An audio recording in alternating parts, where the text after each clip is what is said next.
If you're looking for an effective exercise that works multiple muscle groups at once, look no further than the push-up and rotation.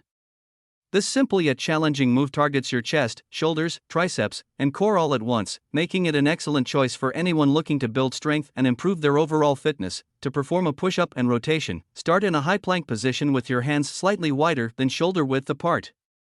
Lower your body down towards the ground by bending your elbows, keeping your body in a straight line from head to toe.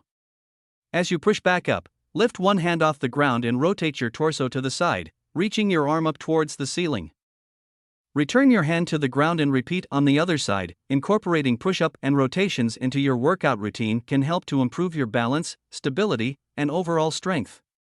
Plus, it's a fun and challenging exercise that will keep you engaged and motivated to continue pushing yourself to new levels. So, if you're ready to take your fitness to the next level, give the push-up and rotation a try. With a little bit of practice, you'll be amazed at how quickly you can build strength and improve your overall fitness.